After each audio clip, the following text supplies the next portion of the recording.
Sean bienvenidos una vez más a una nueva cita con la enfermedad. Pónganse cómodos y vamos juntos a disfrutar de la cuarentena en el Zulo.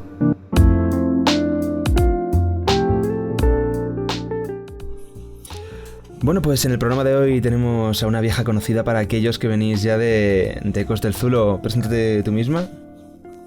Hola, buenas. Soy Lee, para mí es un placer estar aquí hoy. Bueno, y esta tarde de domingo, creo que de viernes, que se va a estar presentando esto, vamos a hacer un especial un poquito más temático de lo que estamos haciendo últimamente. Y vamos a hablar de algo que yo creo que nos mola mucho a los dos y me ha sorprendido mucho que quieras hablar de eso, así que vamos a ir adelante. Y vamos a hablar de psicópatas, asesinos en serie, secuestradores, tema goloso. Criminales en general. Pero antes de eso vamos a ir con la única sección que tiene este programa, y es que aproveches para recomendarle a las dos personas que van a estar viendo esto pelis, series, actividades, libros, lo que te apetezca, para que hagan esta cuarentena. Pues a ver, libros, cualquier cosa de Virginia Woolf. Te recomiendo cualquier cosa de esa señora, que es lo más. Series, si no te has visto Drácula de la BBC, míratela. ¿Te gustará o no? No lo sé, no deja indiferente a nadie. No sabría decir ni siquiera si es buena o mala. La de 3 capítulos, ¿no? De Moffat. La miniserie de 3 capítulos. Y bueno, yo me he empezado Freud hace poco, me la estoy viendo en alemán, el alemán es lo más. Uf. Y me está molando que flipas. O sea que si eres fan de Penny Dreadful, mírate Freud. Sí. Uf, te va a molar. Me tendré que ver. Sí, Penny Dreadful, además no paramos de hablar en el podcast de Penny Dreadful, así que... O sea, ¡buah! Mira, me he puesto la taza. No lo he hecho adrede, pero... Desconocía la existencia de Merchant. Es mi segundo té de la mañana. Sí, pues es prontito, ¿eh? Es pronto. Bueno, pues... vamos a hablar de unos cuantos asesinos y psicópatas. Te voy a dejar el primer puesto para que vayas ahí... Vale, a ver, así como para empezar un poco en orden cronológico, vamos con el señor más antiguo, porque me he hecho así como un guioncillo. Y el más antiguo que tengo es H.H. Holmes, que yo creo que es archiconocido, así si el conoces señor un poco asesinos en serie. Henry Howard Holmes. Howard Holmes. Absolutamente conocido para mí, gracias a Edu, a mi amigo Edu, que es probablemente el mayor fan de Henry Howard Holmes de la historia. Oh, por favor, tengo que conocer a ese señor. Bigote, bombín y cal en las paredes. Por favor. Pues, a ver, se han hecho investigaciones hace relativamente poco. Allá por los años 70, cuando la maquinaria de las investigaciones criminológicas empezó a avanzar un poquillo, se le atribuyen 300 víctimas. No confesó, o sea, confesó crímenes, pero no confesó el número de víctimas. Yo creo que ni él lo sabía. Pero lo que mola de este señor, y es lo que todos sabemos, si has visto la cuarta temporada, la quinta de American Horror. El personaje de James Patrick Marsh está... Exacto, muy inspirado. Es él, técnicamente. Y nada, este señor se montó un hotel entero para él solito, para poder matar plácidamente. Y nada, soy muy fan de toda esa parafernalia que se montó. Y sus razones para matar no las tenía. O sea, no había móvil, no había nada. Mataba pues porque le gustaba matar, básicamente. Pero nada, señor interesante. ¿Tú tienes algo que aportar? Sobre Henry Howard Holmes, cuando desmantelaron su hotel fue cuando se destapó todo esto. O sea, estuvo durante muchísimos años con absoluta impunidad, prácticamente hasta su muerte. Yo creo que no llegó a ser... Sí. No llegó a creo ser... que o le cogieron muy mayor o ni siquiera llegó a cumplir cárcel, no estoy segura. Fue en el momento de hacer reforma o de derribar el edificio y tal que descubrieron que, bueno, pues había pasillos enteros con paredes en las que en fragmentos pues había cadáveres, y no solo que es que enterrar ahí los cadáveres de la gente a la que le hacía verdaderas atrocidades, sino que muchas veces dejaba gente viva entre huecos de las paredes agonizando sus últimos momentos de vida. Para que murieran de inanición. Sí, era de desesperación pura y Qué guay.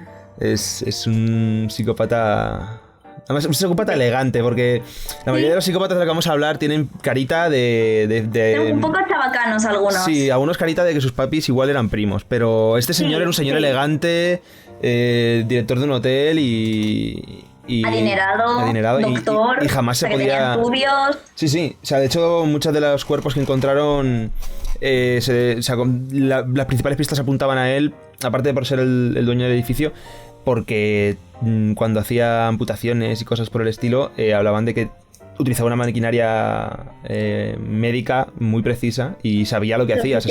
Claro, efectivamente. Y sabía cómo hacer cosas no letales para aumentar el dolor de sus víctimas durante más tiempo. Era una joyita de caballero, muy interesante. Mía. También en el siglo XIX, o sea, mola ser asesino en serie porque es complicado que te pillen. Uh-huh. Ahora yo creo que ya es muy sencillo y ya no tiene tanta gracia. Bueno, al final yo creo que los asesinos en serie... si has visto suficientes películas y series sobre asesinos en series, sí que es verdad que como que intentan que les encuentren. Llega un punto en el que empiezan a... También lo necesitan y se cansan de matar también. Efectivamente. Vamos a hablar de una de... Bueno, asesinos en serie. Vamos a hablar también de conspiranoia un poquito. De mis grandes monstruos de la historia... basado en hechos reales, a saber si es real del todo o es solo parte de un mito. Pero vamos a hablar de Elizabeth Bathory, apodada la Condesa Sangrienta. Por unos cuantos tratada de vampiresa, por otros tantos tratada de bruja. Y pues fue una pues aristócrata húngara, no sé si, pues eso, condesa, baronesa, depende de... Sí, creo que tenía un título nobiliario menor. Sí. Me parece. Que gracias a un matrimonio fue engordando títulos. ¿Sí? Matrimonio muy... sí. Y pues la razón de ganarse este nombre y esta fama que tuvo es que se la acusaba de haber asesinado a 600 y pico niñas vírgenes. Sí. Todo esto se supone que formaba parte de una especie de ritual esotérico, brujil, para no envejecer nunca, en el que bueno, pues se bañaba en la sangre de sus víctimas y bebía su sangre y comía sus órganos y todo el rollo. Sí. Y fue sentenciada se fue emparedada en una habitación y ahí se la dejó morir. Ay, esto no lo sabía, pensaba que la quemaron. No, la emparedaron en una pared y dejaron que se pudriera. Y aquí viene la conspiranoia, que es la parte divertida de la historia.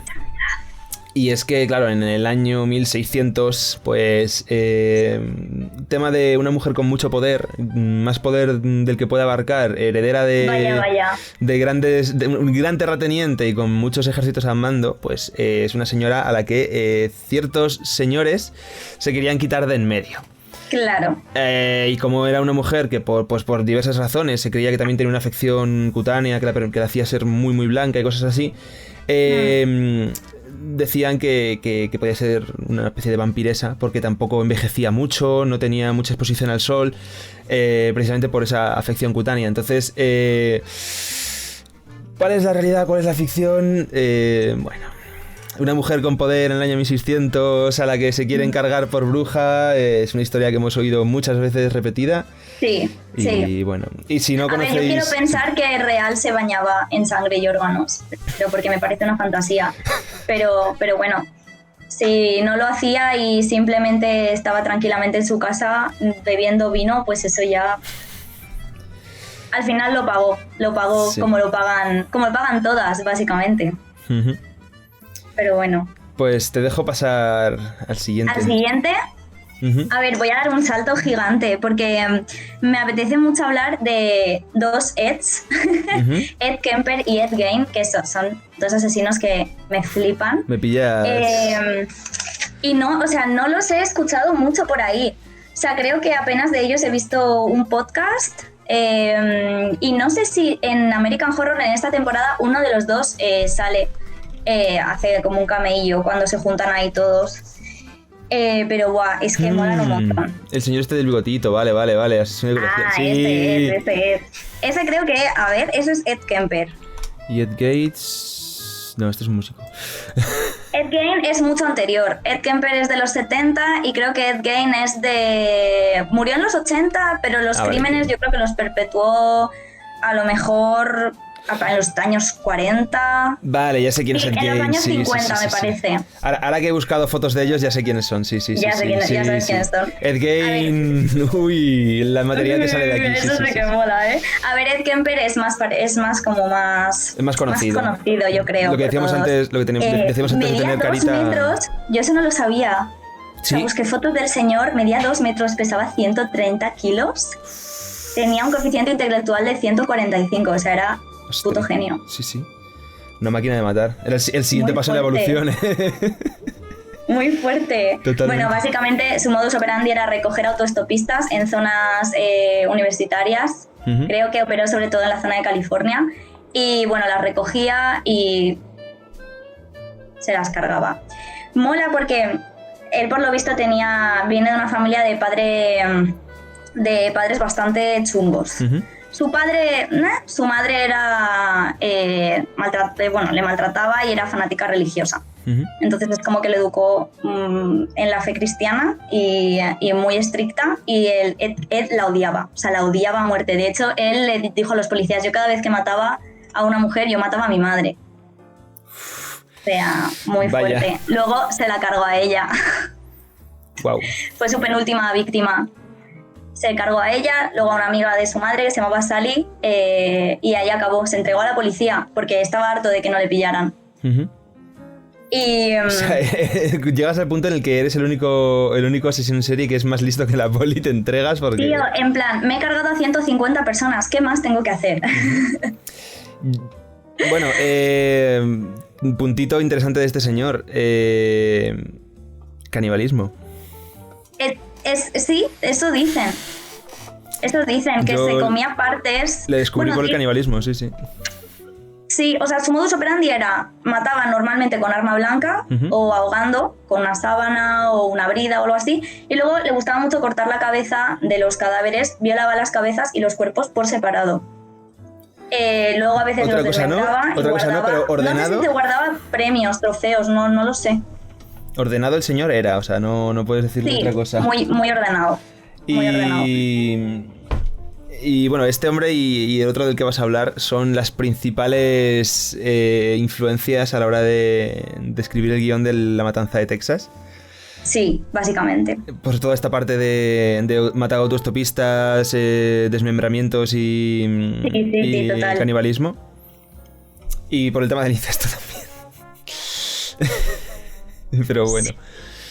Tenían muchos issues con sus madres, uh-huh, bastantes criminales. Las madres eran ahí un punto importante en su desarrollo psicológico. No el principal, pero uh-huh, un punto importante. Y Ed Gein mola más, porque Ed Gein sí que estaba obsesionado con su madre. O sea, sí. Ed Gein realmente tenía un complejo de Edipo brutal. Uh-huh. Su padre muere en el 44, su madre muere un poco después y nunca la enterró. O sea, dejó el cadáver en la cama, uh-huh, y cuando la policía la encontró, el cadáver seguía ahí. Dios. Mal rollito. Tampoco lo tocó, o sea, lo dejó tal cual. Murió la señora en la cama, creo que murió por problemas de corazón, uh-huh, ahí se quedó. Y nada, Ed Gein empezó profanando tumbas, uh-huh, y le gustaba confeccionar. O sea, él cogía la piel de los cadáveres y se hacía cosas. Monederos, tiene un cinturón de pezones. O sea, tengo que ver esta mierda, a ver. Voy a buscar en Google. Búscalo por internet porque yo sé que en su día vi fotos de ese cinturón. Sí, es que o sea, no había visto en plan todo. O sea, he visto que tenía pues eso, calaveras para. Sí. Para tener tal ira. Y por supuesto, lo que le ha hecho más famoso, que por la adaptación, bueno, por la historia de La Matanza de Texas, es que este es el original cara de cuero, este es el original Leatherface. Tal cual. Porque tenía varias máscaras hechas con pieles humanas, caras de mujeres. Caras de mujeres, o sea que también tiene que haber algún rollo ahí extraño. Sí, a ver, los cadáveres le gustaban de mujer, y luego creo que perpetuó 4 asesinatos, o realmente no mató a muchísima gente.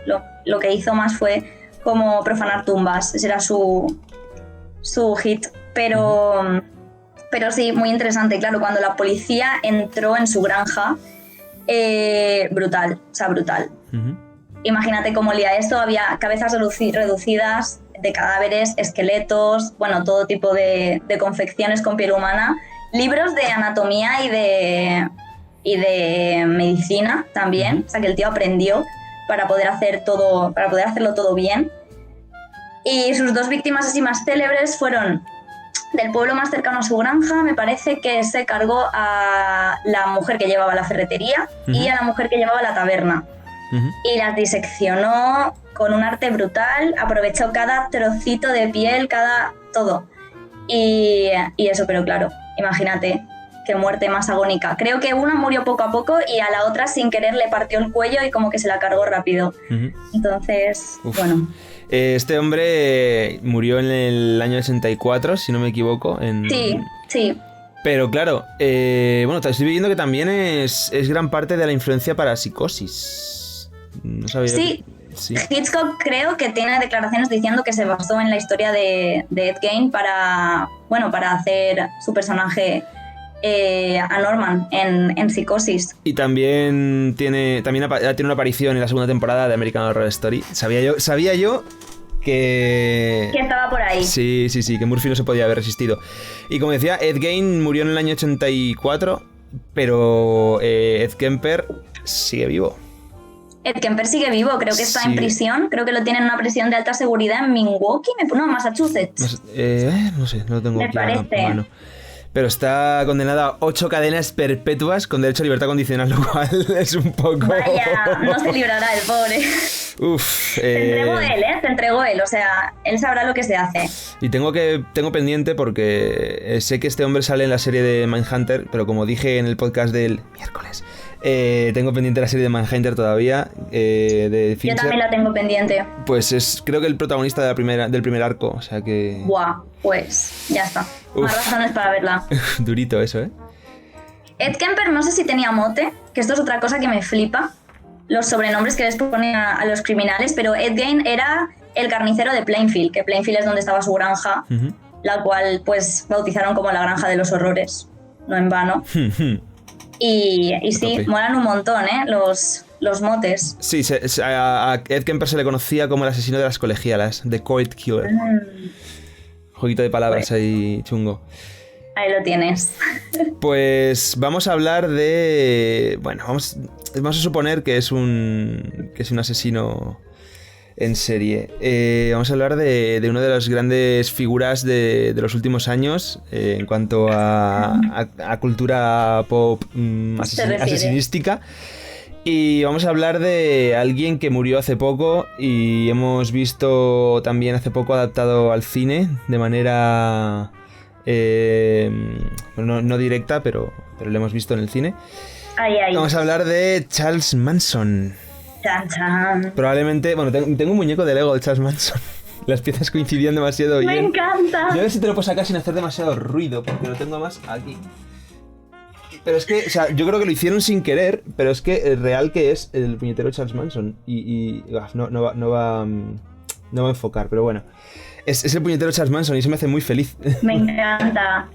Y es probablemente tiene una peculiaridad dentro de esta lista que vamos a hacer, y es que es probablemente el único de esta lista al cual no se le puede atribuir ningún asesinato directamente, porque no era un... Él no se manchó las manos. No. Y este hombre me flipa precisamente porque forma parte de otro de estos perfiles que me encantan de gente que es líder de secta, que es mi profesión frustrada desde niño. Este hombre consiguió perpetrar... Ojalá una carrera de eso. Me encantaría. Este hombre consiguió perpetrar varios... Bueno, llegó a centenares de asesinatos, ¿no? Tendría que ver la cifra exacta, pues no lo tengo delante. Pero se atribuyen cientos de asesinatos, al menos en nombre de la familia Manson. Exacto. Y bueno, pues creó una épica en torno a su labor como él lo llamaba también, como era un rollo epopéyico extraño que se hizo, en base también a una canción de los Beatles. Tal cual. Una locura de señor. Y bueno, pues se acabó haciendo neonazi. Su principal objetivo era destruir a toda la élite de Hollywood porque consideraba que eran personas que se habían alejado del camino del ser humano y estaban como en otra esfera y tal. Y también hay teorías conspiranoicas en torno a él que hablan de que era consciente de ciertos cultos que había y sigue habiendo por Hollywood. Pero en general por toda California. Que sabía cosas, pues de cosas. Sabía cosas. De Pizzagates, de cosas así que suceden por California. Y que intentó desmantelar alguna cosa de esas, pero por las malas. Era un señor que estaba bastante inestable mentalmente y las drogas le hicieron perder la cabeza completamente. Pero era un hombre que hasta el último momento, hasta 2018 que murió, si no me equivoco, 2017... Sí.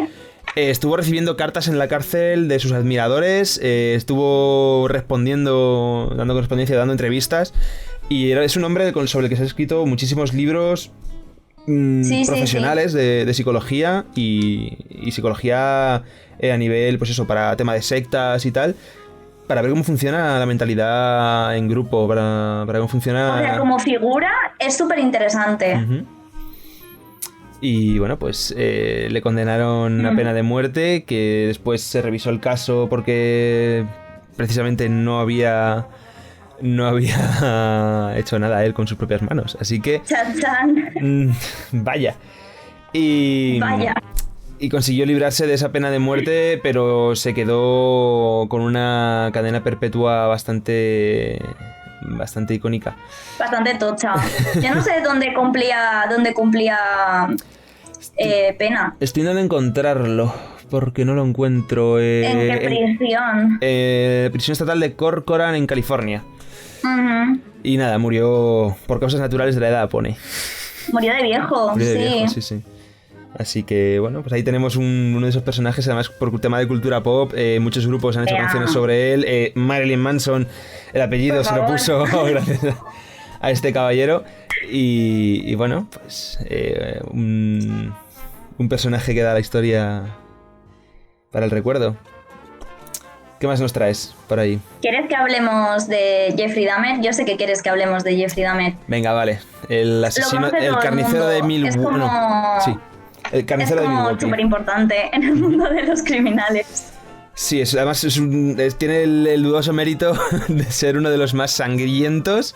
¡Ostras! De los más gores y perturbados, pero... Pero es el único de mi lista que no mataba mujeres. Fíjate. ¿En serio? Claro, debido a su orientación sexual, él solo se cargó a tíos. Me haces dudar si John Wayne Gacy tampoco. Ay, eso no lo sé. Ahora me haces dudar. Porque yo sé que John Wayne Gacy... Bueno, ahora hablaremos de payaso asesino. Pues bueno, el carnicero de Milwaukee. No en vano el mote. Uh-huh. Muy interesante, Jeffrey Dahmer. Realmente creo que se crió en el seno de una familia bastante normal. Uh-huh. Creo que su madre estaba separada. Le gustaba mucho torturar animales de pequeño. Esto también es un must dentro de los asesinos en serie. Gatitos en un saco. Es un importante, tienes que torturar a animales de pequeño. Si no, eres mierda, no vales para nada. Ajá. Y nada, lo mismo. También recogió autostopistas en su coche, ligaba en bares y luego se los llevaba a su casa. Y bueno, es una pasada, porque su objetivo era conseguir el hombre dócil, perfecto, como hacerse un propio zombie, un zombie para él. Y pues, estuvo vertiendo ácido en cerebros, mutilaba partes de sus víctimas para que no pudieran atacarle, violaba los cadáveres también, y creo que practicó el canibalismo. Sí, de hecho... se ha ganado ese apodo de caníbal o el carnicero de Milwaukee, no porque, como hemos hablado, de centenares de víctimas, sino que solo se le han atribuido 17. Sí, 17 mató a poca víctimas. gente para lo que es un asesino en serie, realmente. ¿Cómo tendría que hacerlo? ¿Cómo tendrían que ser los resultados de sus obras para que se le llegara a llamar Carnicero. Carnicero. Y bueno, se había convertido a día de hoy en una de las figuras de este mundillo de los más conocidos. También Hay es una verdad... peli, no la he visto, la quiero ver. ¿Cuál? Tiene que estar guay. No sé si se titula directamente Dahmer o Jeffrey Dahmer. Creo que es Ross Lynch el que hace de... Mi amigo Dahmer. Sí, exacto. Sí. Que también hay un cómic por ahí, creo, de... Qué guay. Eso no lo sabía. De Derf, Back Derf, estoy viendo. Sí, sabía que sí, se publicó en España por Astiberri, o sea que estará disponible. Qué guay. Astiberri, todos los cómics que saca son cremita, o sea que tiene pinta Otra de que puede estar para este muy podcast. guay, sí. Pues este hombre es uno de esos primeros casos que consiguieron evadir condenas a base de diagnósticos psiquiátricos, y era un hombre que claramente pues tenía, si no recuerdo mal, esquizofrenia. Sí, creo que esquizofrenia paranoide fue lo que al final se le diagnosticó, aunque era una persona que, bueno, que tú hablabas con él y estaba muy cuerdo, realmente. Pero bueno, fingir estar cuerdo también es importante si eres asesino en serie. Y era una de esas figuras dentro de su diagnóstico, como hemos dicho, que va cumpliendo todos los estereotipos de asesinos en serie, de matar gatitos total. y tal. Esto escuché hace poco en un podcast, que mi padre es muy dado también a escuchar estos podcasts de misterio y tal, que este tipo de asesinos en serie y gente así que nace con ya un bichito dentro, suelen ser personas con un... Pues eso, desde pequeños tienen inquietudes, como tienen todos los niños, pero nunca llegan a tener esa barrera moral que les separa de hacer cosas pues como desmembrar gente, despellejar, hacer pruebas con sustancias en cuerpos, cosas por el estilo, pues como hizo Jeffrey Dahmer. Exacto. Y uff. Además es curioso porque Jeffrey Dahmer, si ves una cara de él de jovencito y cómo estuvo a finales de los 90... Sí. Terita. Y este fue... De joven era guapo, ¿eh? O sea, ligaba por porque era muy mono. Yo entiendo que ligase. Y finalmente fue condenado a cadena perpetua, consiguió evitar la cadena de muerte. Sin embargo, lo mató un preso en la cárcel. Sí, lo mató un preso de raza negra, si no me equivoco, que se hacía llamar Dios, y lo mató por homosexual, básicamente. O sea, dijo: tú por gay mereces morir, me da igual que te hayas cargado a 14 personas. Y lo mató, creo que con una barra de metal, a golpes. Fantástico. Sí, y no llevaba mucho tiempo en la cárcel, o sea que creo que cumplió poca pena. No, el mismo año que entró en la cárcel. ¿El mismo año? Entró, a ver si consigo encontrar fecha, pero vamos, sí, entró en el 94 y murió en el 94. No sabría... Pues... bueno, sí, vamos, no duró mucho en prisión este hombre. No duró nada, la verdad. Pues a ver de quién te hablo yo ahora, que tengo por aquí unos cuantos que me gustan bastante. Voy a hablarte de alguien que se debate si es una persona, si fueron varias, si es parte de una leyenda, si... Y es protagonista de una de mis películas favoritas.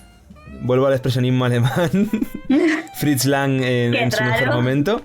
Vamos a hablar de El vampiro de Düsseldorf. Oh... Es una persona, en principio se atribuye en todos los casos a un tal Peter Kürten, al hombre nacido en Alemania, al que, pues, como digo, se le atribuyeron todos estos casos. Principalmente, y vamos a alejarnos un poquito de asesinatos, pero también asesinaba más como consecuencia de sus actos que como fin. Y es que era principalmente violador, sobre todo de menores.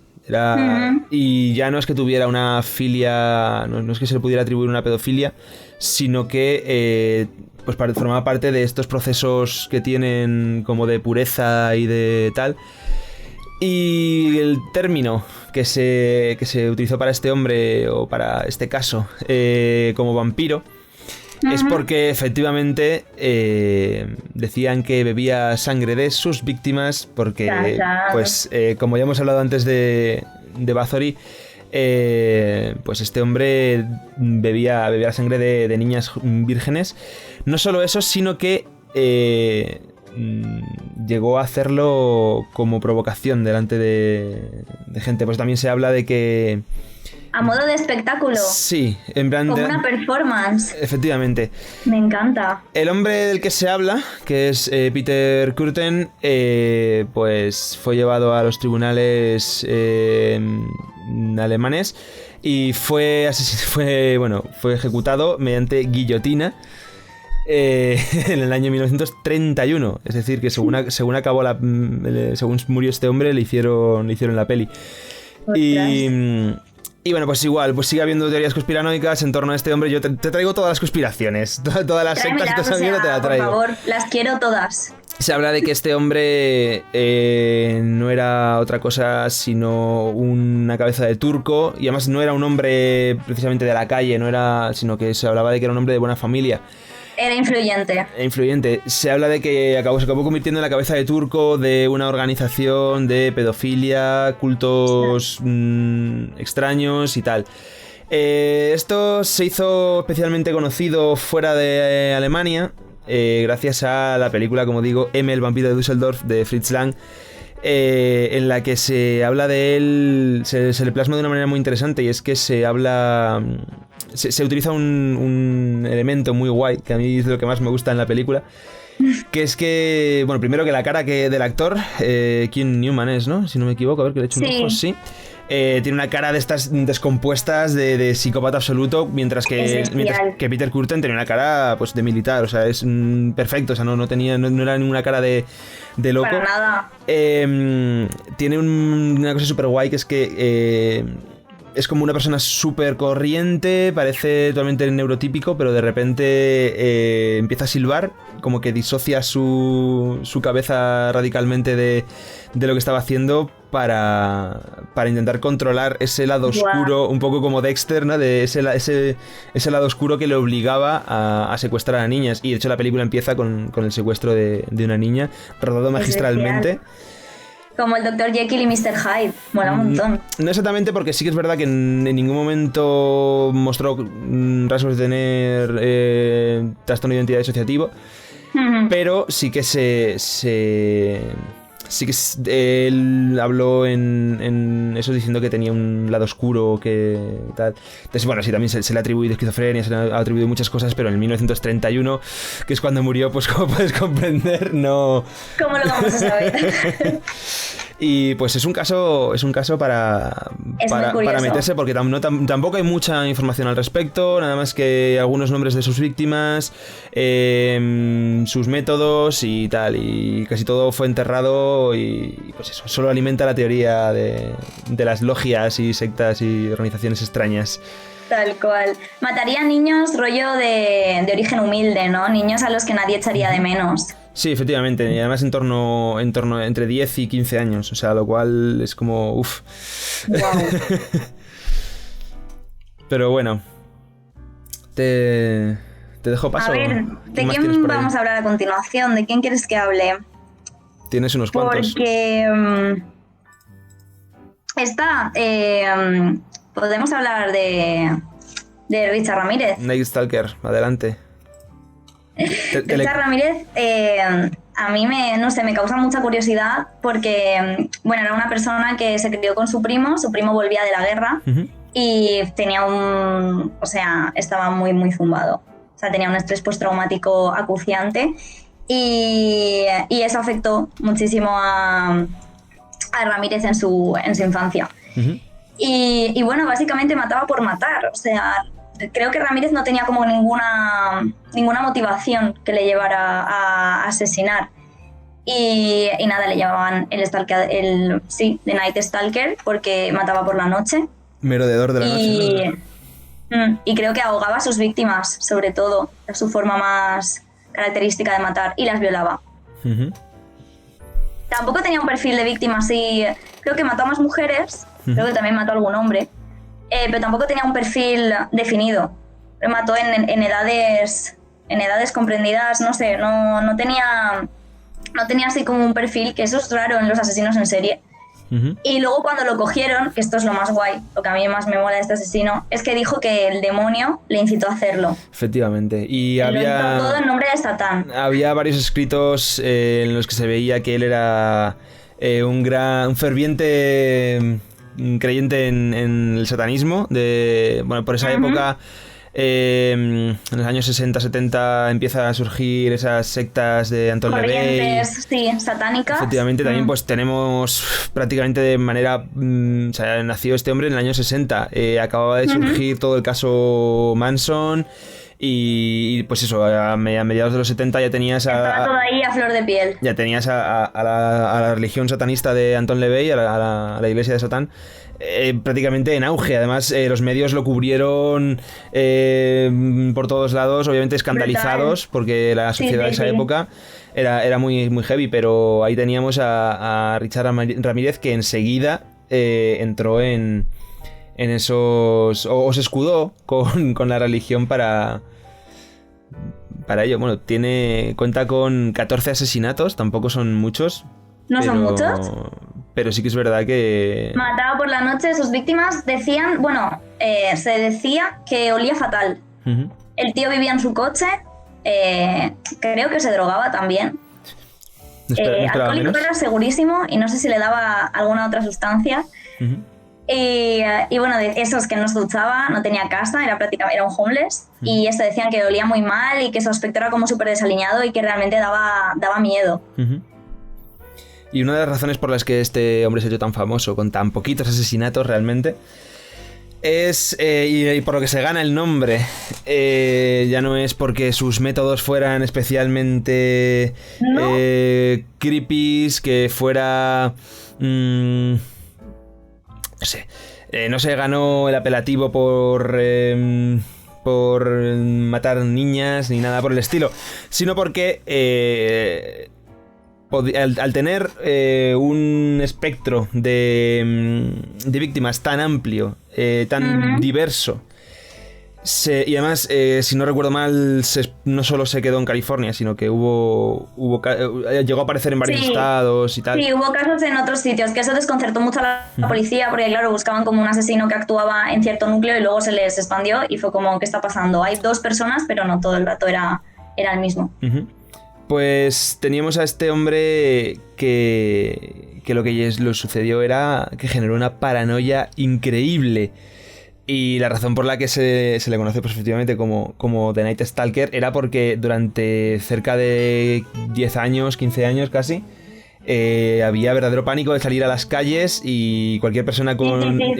Y también esto fue una de las razones por las que los latinos se les ha tenido denostados en muchas partes de Estados Unidos. Vaya. Y bueno... no le hizo un bien a la comunidad. No. Y bueno, pues... De hecho, este hombre le pasó un poco como a Ted Bundy, que al cuando ingresaron en prisión se convirtieron en rockstars, ¿no? Y recibían cartas de admiradoras. Creo que Ramírez también se casó en prisión. Sí. Y murió de viejo, aunque estaba condenado a cadena perpetua y tenía varias penas de muerte, o al menos estaba condenado a una pena de muerte. Estuvo alargando y al final murió de viejo, creo que de una enfermedad. Murió de cáncer, si no me equivoco. De cáncer. Un problema en el hígado, creo. Pero bueno. Tremendo pieza. Personaje. Pues vamos a volver a lo que a mí me gusta, que son los rituales, las sectas, la conspiranoia gorda. Y vamos a hablar de alguien que efectivamente a día de hoy todavía no se sabe quién fue. Todavía no se sabe si fue solo una persona. Si fueron un grupo de personas. Gente se hizo pasar por este asesino intentando imitar su modus operandi. Vamos a hablar de Zodiac, el asesino del Zodíaco. Pues una de las grandes figuras representada también magistralmente por David Fincher. Este señor tiene algo con los asesinos en serie también muy, muy guay. Actuó principalmente en los años 60, casi 70, a finales de los 60. Madre mía, buena década, para los criminales. Sí, no tiene nada que ver el LSD en todo esto. Las droguitas y el rock and roll.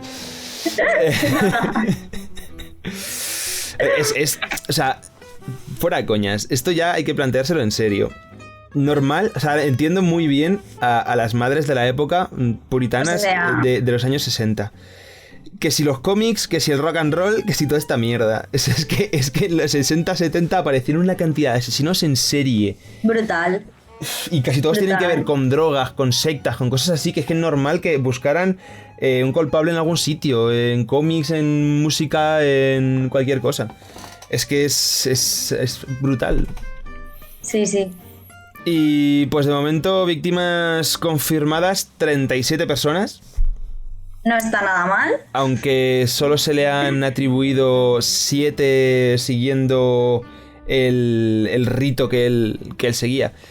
Y bueno, la razón por la que se le ha llamado Zodiac es porque esos asesinatos que hacía eran una suerte de conjugaciones numerológicas que hacían que coincidiera el signo del zodiaco de la víctima con la fecha en la que la asesinaba. También la manera en la que la asesinaba tenía cierto significado también con todos temas cosmológicos y cosas. Y bueno, pues no deja de ser un Quijote un poco llevado a más, Tal ¿no? cual. Un poco... Sí, sí. Y bueno, es un hombre que se comunicó mediante cartas con periódicos, también como hizo en su momento... Con la policía también, ¿no? ¿Les mandaba cartas? ¿Puede ser? ¿O solo a la prensa? Creo que a la prensa nada más. A ver, Ujú. sí, creo que sí. Un poco también al estilo de Jack el Destripador. Pues también se Sí. cree que tuvo gran influencia en sus métodos de Jack el Destripador y creyó que podía continuar su obra de alguna manera, ¿no? Tenía este símbolo que era una especie como de cruz con el círculo alrededor. Sí. Una especie como de punto de mira, vamos. Ujú. Y que, pues, gracias a estudios grafológicos y pues, criminológicos y tal, se ha descubierto que muchas de las muertes que se le atribuyeron no eran suyas, sino de fanáticos. Otro de estos hombres que llegó a tener Los imitadores, muchos muy imitadores importante también en el mundo de los asesinos en serie. y muchos fans, sí. Pues llegó a tener, vamos a hablar de las 11 muertes confirmadas, así rápido. La del Lake Herman Road, que el primer asesinato de Betty Lou Jensen y David Faraday en el 68. Esto en California, el primer asesinato. Blue Rock Springs el 4 de julio del 69. Empiezan a llegar cartitas a los periódicos a partir de esta segunda muerte. El 27 de septiembre del 69. El 11 de octubre del 69, 14 de octubre, no, estos son cartas, vale, más, 22 de marzo del 70 y poco más, 27 de octubre del 70, 71, 72 y después del año 72 desapareció, dejó de asesinar. De actuar. Uh-huh. Y una de las principales vías de investigación fueron 2 víctimas que llegaron a sobrevivir, que pudieron describir más o menos su aspecto y se hablaba de, bueno, si buscamos a día de hoy asesino del Zodíaco, aparece pues un retrato robot de un hombre con gafas, como así como con el rostro un poco avejentado, con el pelo cortado también de manera pues un corte militar, y quiero ver si comprueban si coinciden las fechas, pero claro, a ver. Sí, bueno, en cierto modo. Todos estos asesinos en serie surgen en el contexto de la guerra de Vietnam. Sí. Así que... La guerra de Vietnam ha hecho mucho daño y sigue haciendo mucho daño a Estados Unidos. O sea, el estrés postraumático es brutal. Y sinceramente, ahora no lo sé, pero yo sé que en ese momento la ayuda psicológica no era algo muy común. No, entonces, estamos hablando de mucha gente, muchos hombres muy tocados que no han recibido ni recibirán, ni han recibido en su momento ayuda psicológica. Y se habla precisamente de que este hombre asesino del Zodíaco, también por su aspecto y por cómo... Puede que fuera excombatiente. Puede que fuera veterano de Vietnam. Chan, chan. Y de hecho se le habla de que realmente era bastante joven. O sea, tenía entre 20 y 30 años cuando tal, pero hablaban de que tenía un rostro como muy muy magullado, juvenil. sí, pero que en el fondo era jovencito por su manera de expresarse y por... Esto, y es Qué curioso. Es duro esto. Es muy fuerte. Sí. Bueno, ¿con quién vamos? Pues a ver, vamos a ir con Albert de Salvo, que es el estrangulador de Boston, mejor conocido como el estrangulador de Boston. Bueno, él se atribuye 13 crímenes. Él. La policía le atribuye 4. ¿Vale? 4 asesinatos. Él dice que no, que mató a 13 personas. Cuando se entregó, se lo dijo a la policía, pero no se encontraron pruebas de esos 13 víctimas. Solo de 4 de estas. Fue condenado a 67 cadenas perpetuas. No está mal. Y nada, sus víctimas es que tampoco... Su único modus operandi, lo único que coincidía era que les estrangulaba con objetos pues, de uso cotidiano, tipo cuerdas o medias incluso, y la edad de sus víctimas estaba comprendida entre 21 y 85 años, o sea que muy, muy loco. Y nada, se escapó en un principio lo metieron en un hospital psiquiátrico, del cual se escapó. ¿Sí? Y más tarde decidieron meterle en una prisión de alta seguridad en Massachusetts. En plan, ya no te vas a mover de aquí. Y nada, realmente tampoco se sabe mucho de su vida, ni de por qué mataba, ni nada, pero fue un duro golpe para la ciudad de Boston, porque empezaron a morir mujeres de forma inexplicable. Y bueno, nunca se sabrá si había solo un asesino, si él actuaba con otra persona a la que nunca cogieron, si hubo un imitador, pero vamos... Ahí se queda el tema y bueno, del estrangulador de Boston. Adivinemos la década en la que sucedió todo esto. Años 60. Joder, es que parece broma, pero... Es muy fuerte. Yo creo que el mundo no va a vivir otra oleada así. Sobre todo en Estados Unidos. Yo creo que Estados Unidos no va a vivir otra oleada así de crímenes. Es que telita, sí. También esto sirvió para que el FBI se pusiera las pilas, porque Robert Ressler yo creo que fue en los 70 cuando acuñó el término asesino en serie. Entonces, toda la base de datos con la que actualmente opera el FBI y todos los avances fueron gracias también a todas estas personas que se pusieron a matar como locos. ¿Sí? Y en los 70 fue cuando realmente la maquinaria la empezaron a pulir y ya podían atrapar a los asesinos en serie. Estoy buscando cuál fue el primer asesinato resuelto gracias al ADN, porque esto también fue por años 60. Muy curioso. Es que esto lo vi... Bueno, el programa... para los fanáticos de los crímenes, estas cosas, Crímenes Imperfectos en La Sexta, no sé a qué hora lo ponen ahora mismo, pero ha sido una de mis fuentes de inspiración para estudiarme a gente de este estilo, porque... Era gente con una imaginación increíble, o sea, yo creo que ni John le Carré ni Agatha Christie han sabido escribir a personajes como estos, o sea... Pero porque no se imaginaban que algo tan horrible podía suceder que el ser humano podía... dentro de la mente de un ser humano. Sí.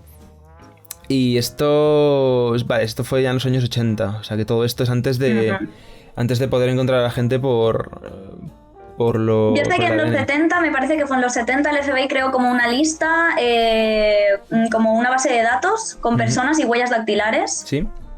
Y eso les ayudó muchísimo a identificar sospechosos. Porque claro, imagínate, antes era un caos.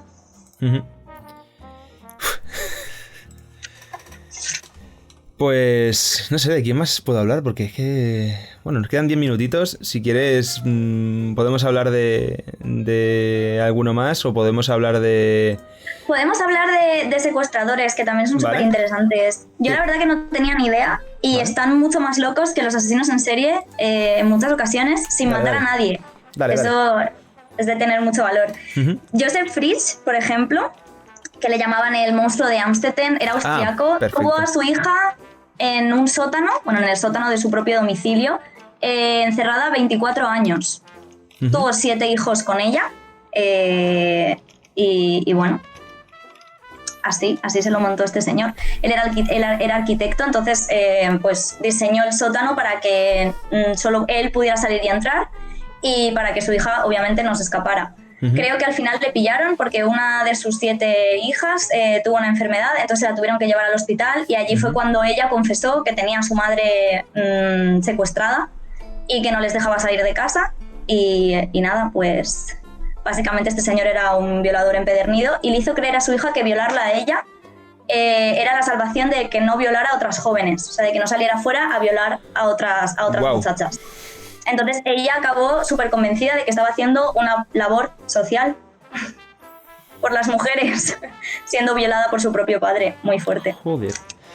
Bueno, empezó bastante joven con este tema, así que sí. La hija realmente asumió... No conocía otra realidad, o sea, creo que empezó a abusar de ella cuando tenía 11 años. O sea que básicamente esa era su realidad. Y esto, pues, es que te iba a decir, yo recuerdo estas noticias y es que fue en 2008 cuando se destapó. Hace poco. Sí, los secuestros de los que me he estado informando fueron hace relativamente poco, es muy curioso. Y claro, los medios se dan un eco brutal porque son cosas muy fuertes. Y encima, bueno, esto es Europa, no es América, que es a lo que estamos más acostumbrados, que los crímenes tochos sean en Norteamérica, pero esto fue un señor austriaco. Y tengo otro señor austriaco que raptó a una niña de 10 años que volvía del colegio y nada, la tuvo encerrada, creo que durante 8 años y se enamoró de ella hasta tal punto que no podía vivir sin ella. La niña logró escapar en un descuido y él se suicidó, se tiró a las vías del tren. ¿Sabemos nombre de esta gente para encontrar, a ver, información? Sí, él era Wolfram Pitlatil, me parece. Es que, joder, un apellido austriaco es un poco chungo. Y ella es más famosa, Natasha Kampusch. Natasha Kampusch, si buscáis Natasha Kampusch en Google, sale todo el caso. Y tiene declaraciones actuales, ella. Que esto también es muy interesante. Todas las secuestradas, prácticamente todas, hablan a la prensa. Muchas de una forma...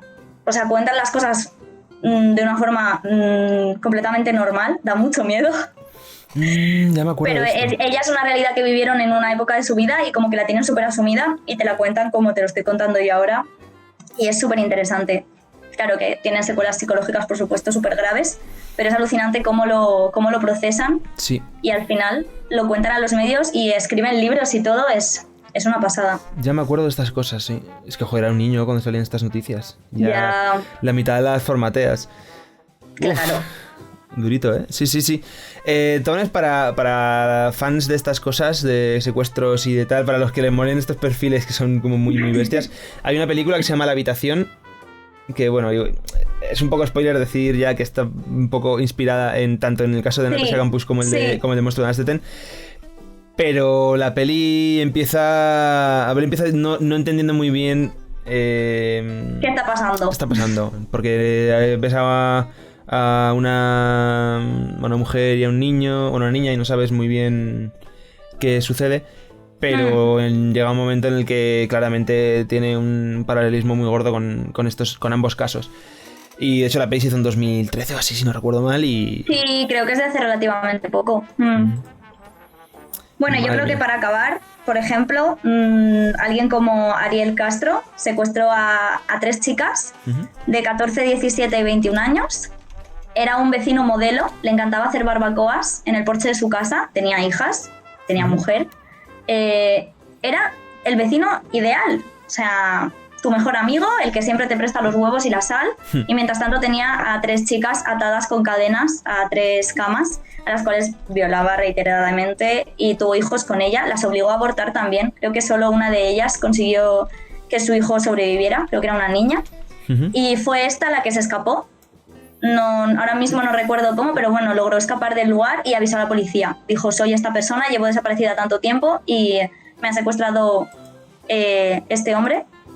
Y bueno, o sea, era un perfil muy extraño, o sea, le puso nombre a su pene, creo que le llamaba Charlie a su pene, y bueno, era como, les decía a ellas, Charlie siempre consigue lo que quiere. Y de esa forma no era como las tenía súper chantajeadas y abusaba de ellas. Y es curioso porque entró en prisión y se suicidó. La fue a entrar en prisión y acabó con su vida. Que esto también me parece súper curioso, ¿no? Como tienes el valor de perpetrar el crimen, pero luego no tienes el valor de cumplir la pena que se te va a imponer por ese crimen, que es la consecuencia justa de lo que has hecho. Es como, no, yo de esto no me quiero saber nada, me mato y ya está.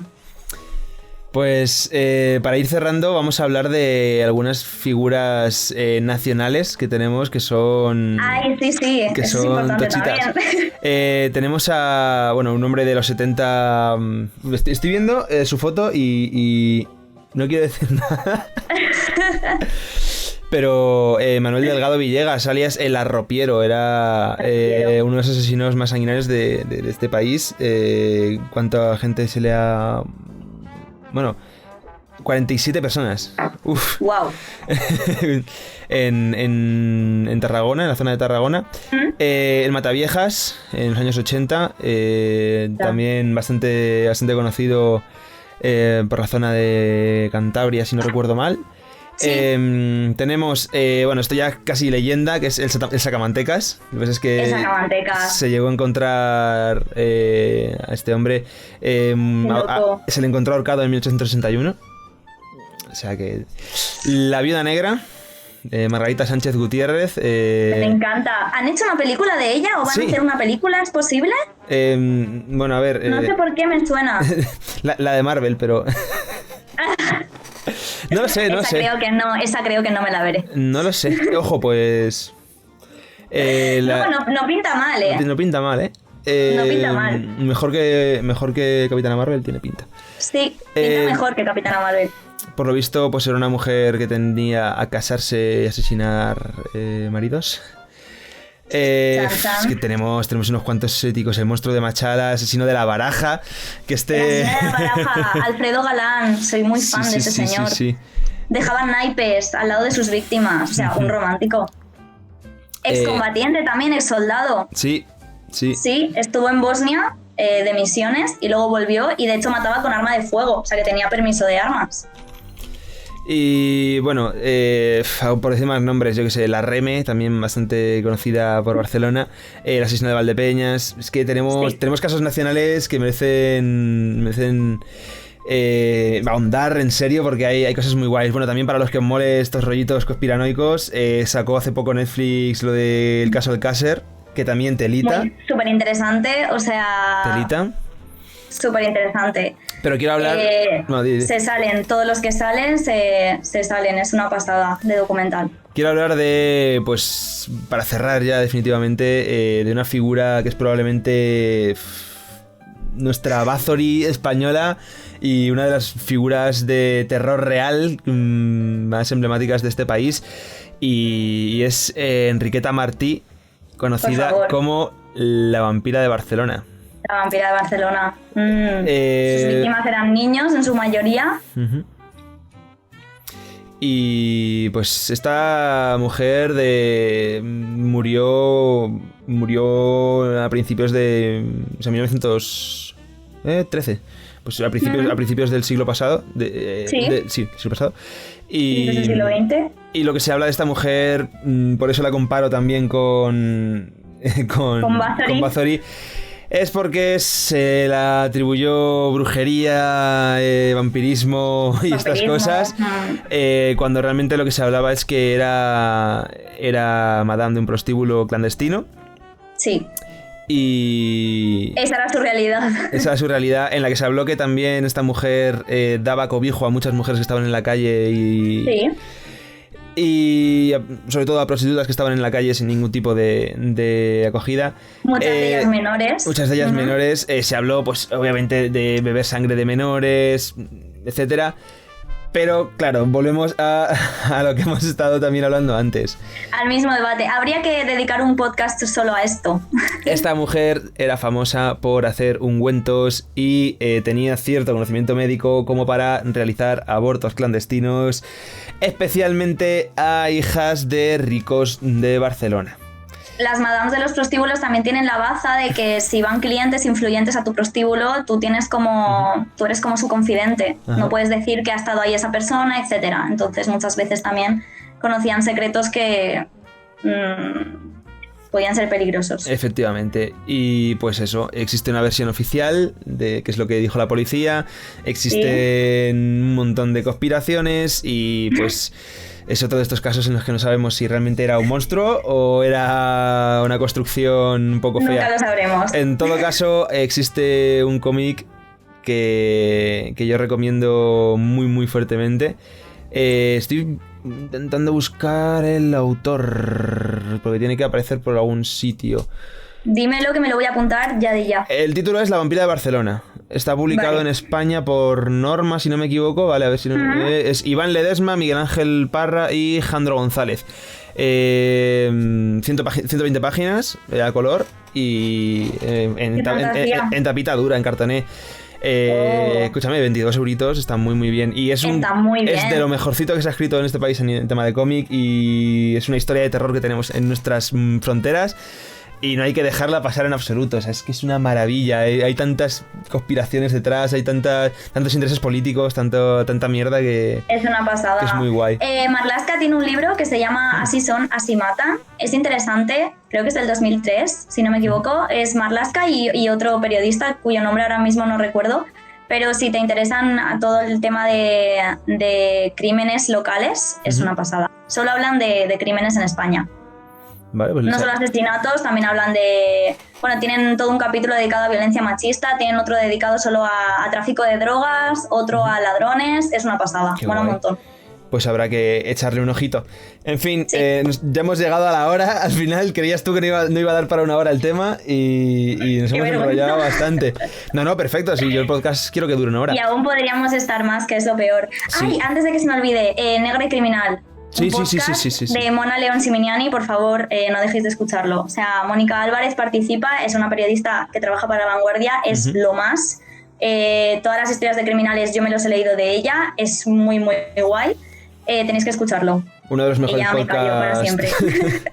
Es podcast de la SER, si no me equivoco, ¿no? Creo que sí. Yo lo escucho lo escucho online en Podium Podcast, pero creo que sí, que en su momento se emitía a altas horas de la madrugada, como todo el contenido del que hemos hablado.